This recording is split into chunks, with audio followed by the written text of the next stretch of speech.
as soon as they've got what they wanted and they go into the next place, amen, they started murmuring and complaining. Here again, the Lord promised to take them into a land flowing with milk and honey. He's wrought numerous signs and wonders and brought them into this place. Now they are on a journey, amen?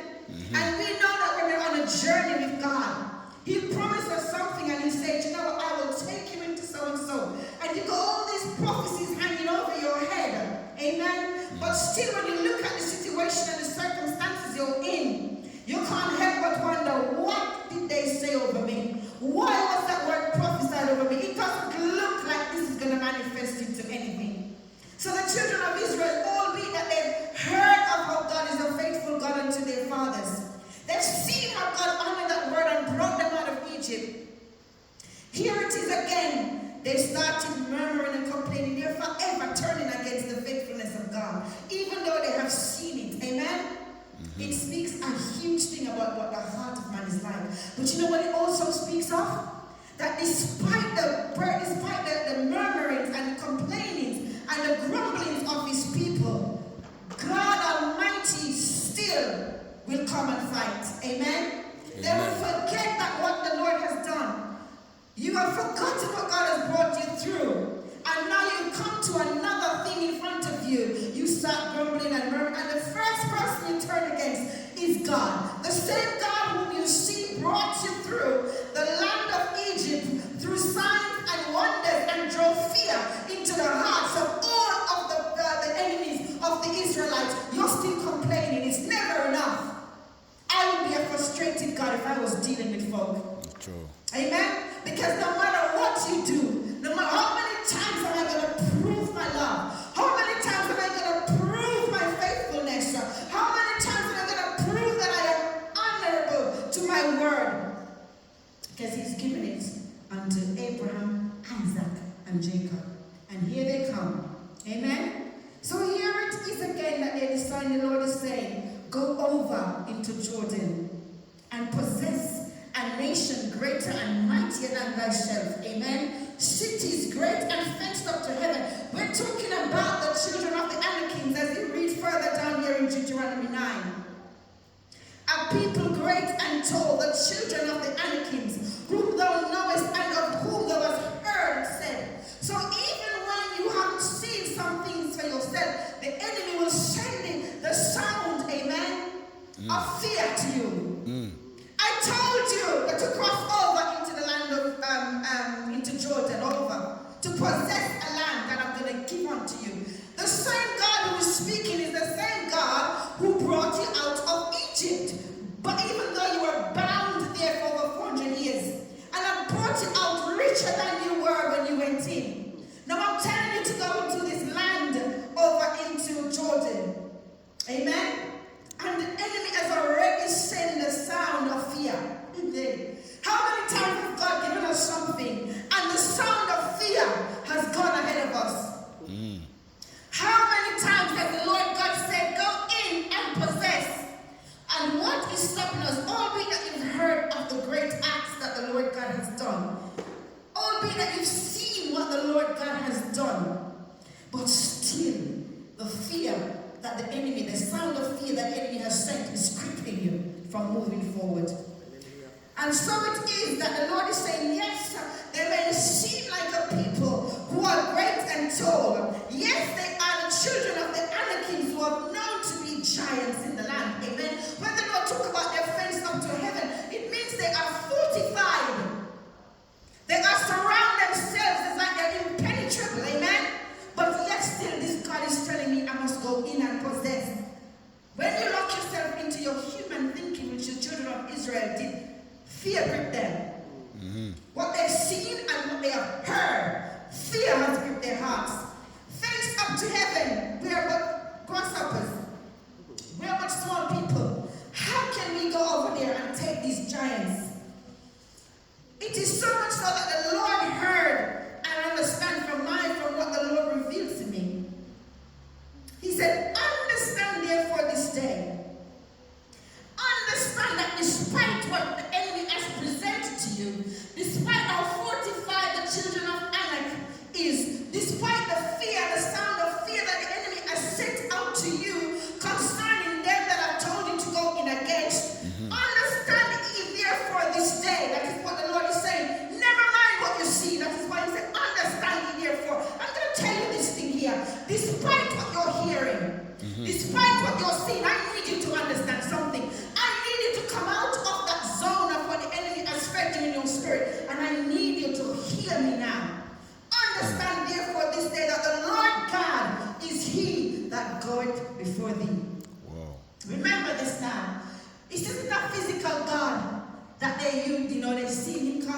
seen God as fire. They've seen how God has used Moses. They've run all of it. They've seen all of this. Only that some of them already died in the wilderness because they're just too stiff-necked and God's like, I'm going to get rid of you.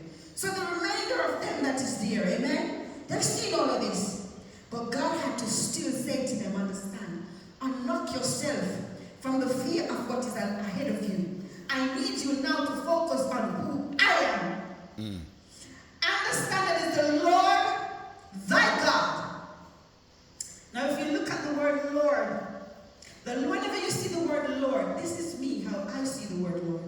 Every time I see the word Lord, I know this is a God of war. He's a man of war. The Lord is his name. Come on now. The Bible tells you that. Amen? Every time you hear the word Lord, know he's ready for fight. Amen? It is the Lord thy God, it is he which goeth before thee. As a consuming fire, he shall destroy them. He's already tasted shall, you know. He shall, look, I am telling you that we're going to take this thing for you. He shall consume them as a consuming fire. Amen? And he shall bring down before thy face, so shalt thou drive them out and destroy them quickly, as the Lord has said unto thee. Amen? And when all of this happens, so the Lord is trying to say to them, look, don't worry about what you can and what you cannot do. It's not about you. I am the Lord, your God, and I'm telling you to understand me now. I will be the one, even though God is saying you go, but God is saying he is. So when you take a move, amen, it is the Lord God who is going before you. So when the children of Israel are ready to go into Anakim and they're looking like, I don't know, I don't really have what it is. God is saying, no.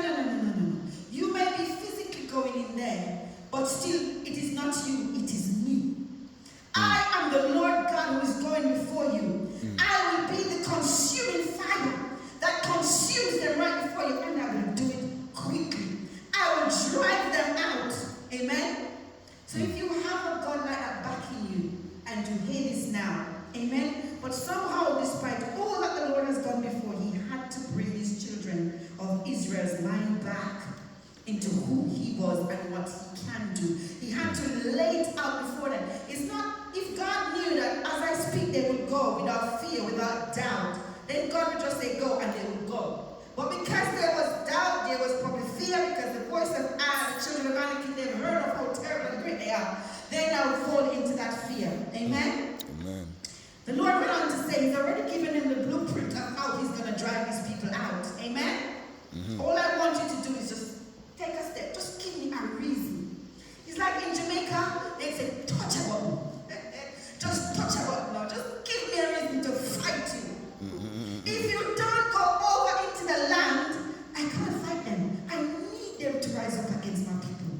So God is saying, you know what?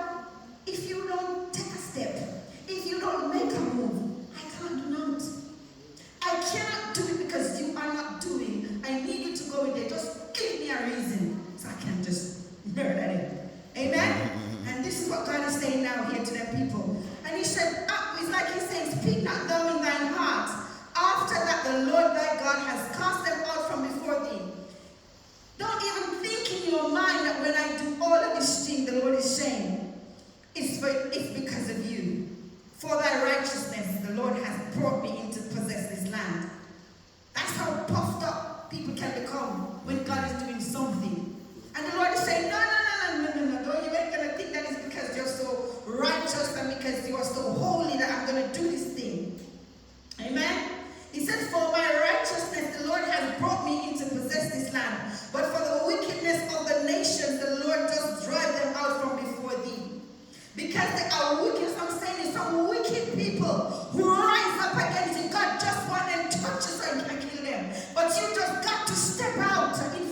Lord thy God drove them out from before thee. Because you're just wickedness. Amen? Praise God. And that he may perform the word which he sware unto the fathers, Abraham, Isaac, and Jacob. So when God knows that there's a prophecy hanging over your head, when he gave this promise to Abraham, Isaac, and Jacob, when God has spoken over your life and he said, my son and my daughter, I'm going to do X, Y, or Z with you. Amen? And you are sitting there thinking, how is this going to happen? And the Lord is saying, God, we just want to rise up some devil against this one. Because I have to bring to pass the things I promised you. And if you do not go into possess, if you don't start taking those steps, if the enemies don't rise up against you, I can't clear the way. I can't clear them out. So while they're here weeping and woeing and saying, oh God, woe is me. How can the enemy rise up? How can this, and that? He said, Lord, I just wanted them to touch it because I'm ready to get rid of them. I am ready to just drive them out, but you've got to do something. You've got to first move. You've got to first be obedient. You've got to first say, I am going to go into that land. You've got to go and you've got to know who I am. That when I said my word and I said to you that I'm going to do it, then I will do it. I am an honorable God. I'm a man of I'm a God of my word. So therefore, if I have said it, I will do it. But in my doing it, it might not look like how you want to see it done. You know, I'm sure when they came out of the land in Egypt, that it would be nice to just saunter over the easy way, but God took them the long way. They came against all kind of sorts. God's proving himself. God wants to see how faithful these people can be. Amen? Mm-hmm. And sometimes along the way, amen, God is threshing out some things out of us as well. He wants to get rid of certain things. So the journey, how we want to see it look like, the Lord is saying, there's a few things here that I need to trash out. Amen? And in so doing, the journey that I've picked for you, it may seem long and arduous. But in that journey, I'm about to do a great thing in you, that when I give you what you can possess, you will possess it and possess it well. Amen? You know, some people who themselves, they spring up, they don't have no foundation. So that means when the building goes up quickly, it just falls down again because the preparation work wasn't done. And in some of our doing, it is the preparation work that the Lord God is doing in us. So that when we go over there, God don't want to see you in front of him after he's given you all that he's promised you as one of those stiff-necked people who would turn against him, drop of a hat, build themselves images, build themselves this, build themselves that. Because as soon as you don't give them what they want, it's like some spoiled child.